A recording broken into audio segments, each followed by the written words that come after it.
अस्सलाम वालेकुम। Asia 41 news के साथ मैं हूं आपकी मेज़बान आमना अब्बास। खबर शामिल करते हैं जाफराबाद से। गवर्नमेंट टीचर एसोसिएशन के 3 साला इलेक्शन मुहिम के हवाले से इल्म दोस्त पैनल के सदर उम्मीदवार हाजी मोहम्मद अमीन अबड़ू की ज़ेरे सदारत इजलास मुनक्किद हुआ।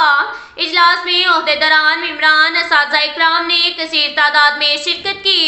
इजलास से इल्म दोस्त पैनल के सदर के उम्मीदवार हाजी मोहम्मद अमीन अबड़ू ने कहा कि असातिज़ा के मसाइल के हल के लिए कोशा हैं। इलेक्शन के तहत मरकजी सूबाई कायदीन असातिज़ा के मसाइल के हल के लिए कोशिश करते हैं ताकि असातिज़ा के मसाइल तरजीही बुनियादों पर हल किए जा सकें। इन दोस्त पैनल के असातिज़ा के मसाइल के लिए हर फॉर्म पर आवाज़ बुलंद करते हैं।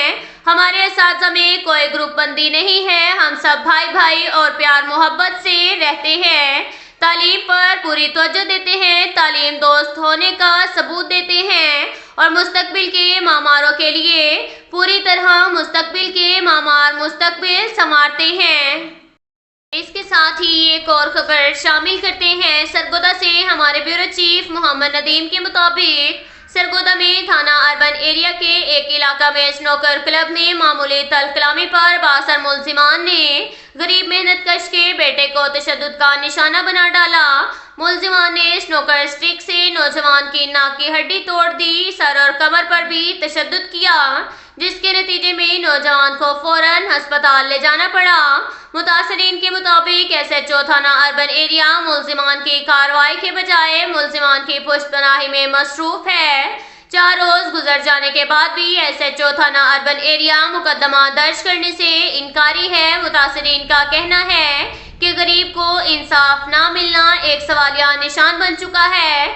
हमारे बेटे को सरेआम तशद्दुद का निशाना बनाया गया, जिसकी CCTV फुटेज भी मौजूद है और मेडिकल रिपोर्ट भी। मुलजिमान के खिलाफ कार्रवाई ना की गई तो मुकदमा दर्ज ना किया गया। जब हम SHO के पास जाते हैं वो इन्हें हमें इंसाफ की फराहमी करने के बजाय टाल मटोल से काम ले रहा है। 4 रोज गुजर जाने के बाद भी कुछ नहीं हुआ, जो कि थाना अर्बन एरिया की कारकर्दगी पर सवालिया निशान है। हम 4 दिन से चक्कर लगा रहे हैं लेकिन पुलिस हमें इंसाफ फराहम करने से इनकारी है।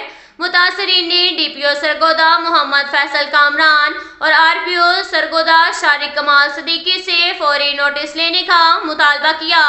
अब तक के लिए इतना ही काफ़ी है। मिलते हैं अगले बुलेटिन में, हमारे साथ रहिएगा।